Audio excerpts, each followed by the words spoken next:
सुंजवा वाला जो एनकाउंटर था जो कल हुआ सुबह, उस सिलसिले में है।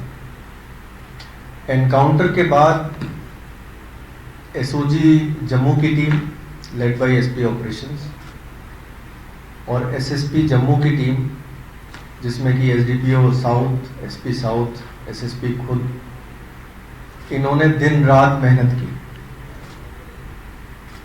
आपको पता है अभी इस वक्त वीवीआईपी विजिट के सिलसिले में इतनी मसरूफियात के बावजूद दिन रात एक डेडिकेटेड टीम ने इस केस में काम किया और तकरीबन 24 घंटे में हमें इस पे बहुत वाइटल लीड्स मिले।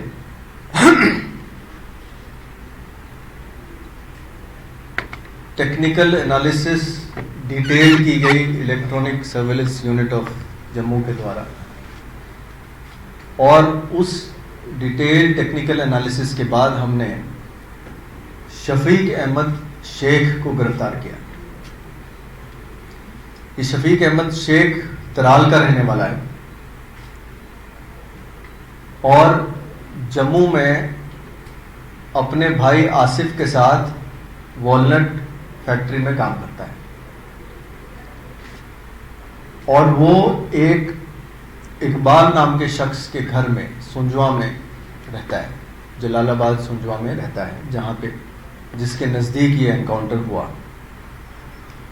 इकबाल जो है दमाल हंजीपुरा का रहने वाला है और इकबाल को भी फिलहाल इस केस में डिटेन किया गया है।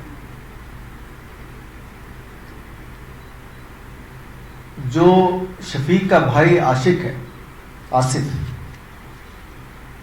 इसने यहाँ पे जैश ए मोहम्मद के कहने पे सिम कार्ड, मोबाइल फ़ोन और टेलीग्राम आईडी क्रिएट की और अपने भाई को दी।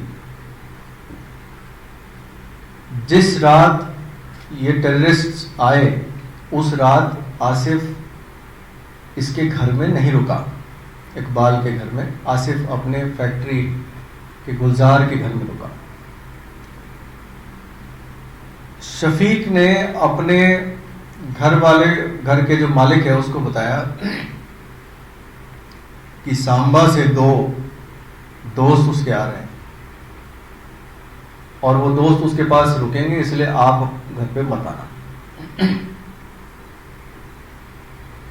जो टेलीग्राम आईडी क्रिएट करके आसिफ ने अपने भाई को दी, उसकी आईडी का नाम है पागल जमात।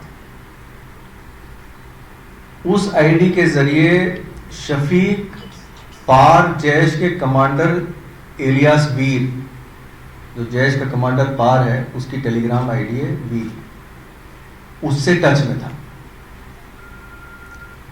जम्मू कुछ दिनों पहले, एनकाउंटर के कुछ दिनों पहले शफीक जम्मू आता है कश्मीर से और रुकता है और पार से वीर ने इसको कहा कि आपके पास 20 तारीख की रात को कुछ लोग आएंगे और एक जो हमारा कश्मीर का बंदा है वो इनको लेके आएगा और आपको इनको अपने पास रखना है और फैसिलिटेट करना है।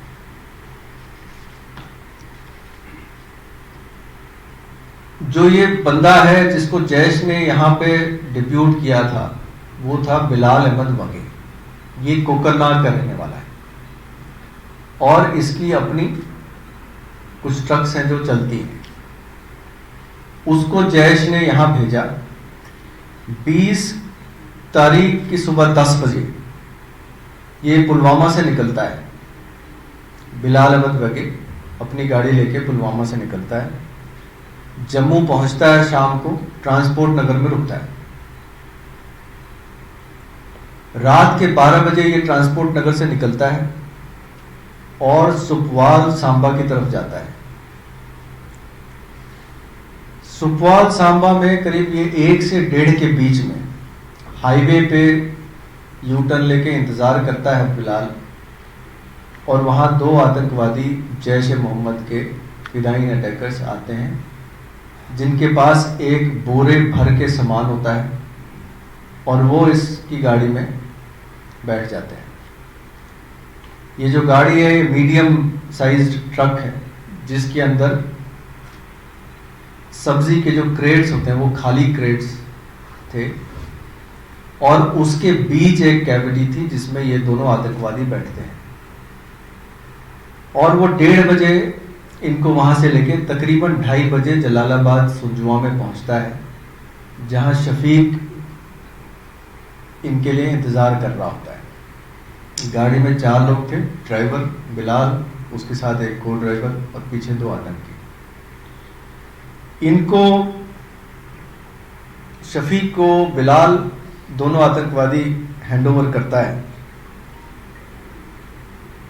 और 2:30 बजे सुबह से लेके उस दिन रात तक ये वहां रहते हैं दोनों आतंकी। ये शफीक की मोबाइल फोन से वीर से बात करते हैं जो जैश का कमांडर है पार, और वो इनको हिदायतें देता है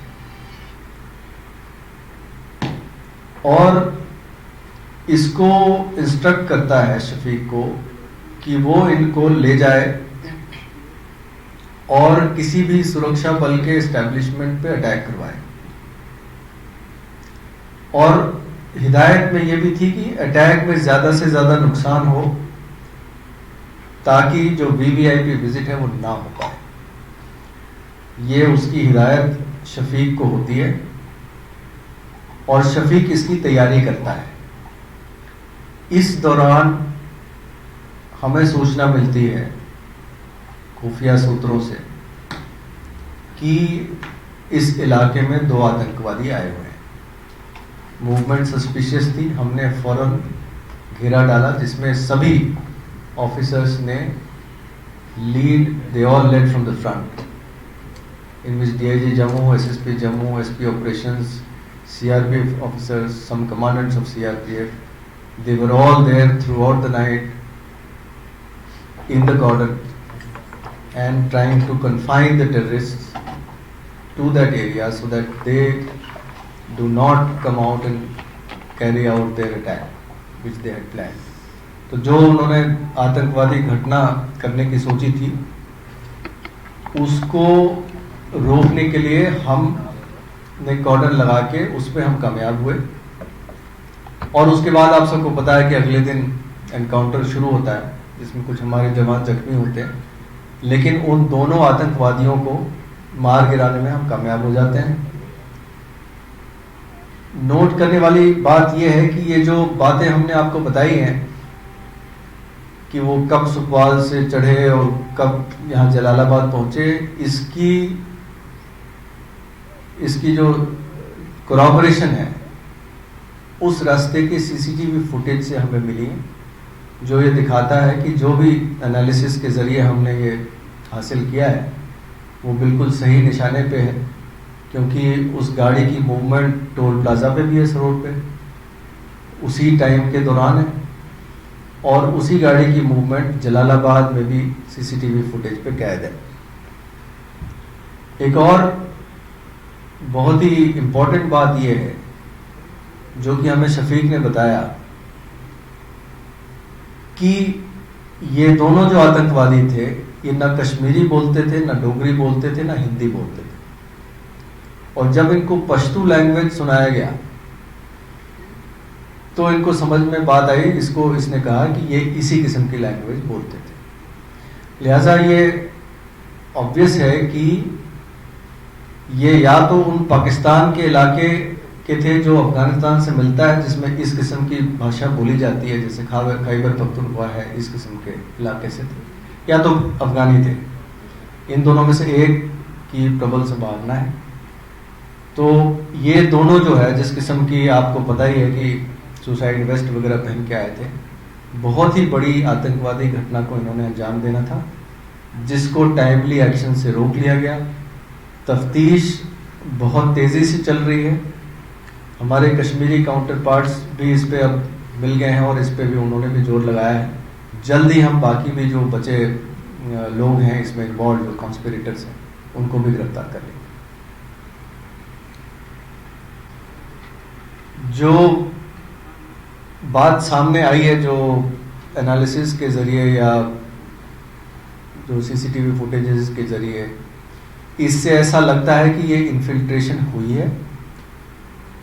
किस ज़रिए से आए हैं, टनल के ज़रिए से या किसी और तरीके से, इस पे तफ्तीश रवा है और तफ्तीश जैसे जैसे आगे बढ़ेगी और खुलासे होंगे और भी गिरफ्तारियाँ होंगी और भी मज़ीद खुलासे होंगे, उसके बाद आपको ये पूरी जानकारी दी जाएगी। सर ये कितने लोग ही राय थे या नंबर ज़्यादा था? क्योंकि कुछ इनपुट्स इस तरह बताते हैं कि सिस्टर एजेंसीज ने कहा है कि 4 लोग और हो सकते हैं। इस ग्रुप में जो इसने रिसीव किया था इसमें 2 थे। ऐसी संभावना हो सकती है कि कुछ और भी हों, लेकिन हम उस पर काम कर रहे हैं। अगर ऐसे होंगे उनको भी न्यूट्रलाइज किया जाएगा। सर टोटल कितने लोग अभी तक इस केस में जो टेररिस्ट या उनके एसोसिएट थे? शफीक को गिरफ्तार किया गया जो कि तराल का रहने वाला है। इकबाल को भी डिटेन किया गया है जो दमाल हांजेपुरा कुलगाम का रहने वाला है। उसकी पूछताछ चल रही है। बिलाल बागे और आसिफ अभी दोनों एब्सकॉन्ड कर रहे हैं, लेकिन हमारी टीम्स उनके पीछे पड़ी हैं और जल्दी ही हम कोशिश करेंगे कि उनको भी गिरफ्तार कर लिया जाए।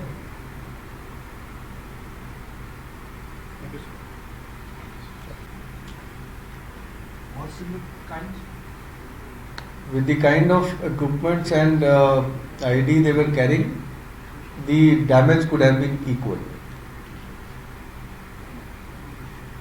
सर जैसे ये एक घर में आके रुके थे, क्या इस इलाके में और सर्च भी चल रही है कि अगर जो चल रही है सेम एरिया में? जो एब्सकॉन्डिंग है उनकी लास्ट लोकेशन कश्मीर घाटी में है, वहाँ तलाशियाँ चल रही हैं। यहाँ भी जो है पूरे इलाके को एक बार सैनिटाइज किया गया है, इसमें तलाशी की गई है।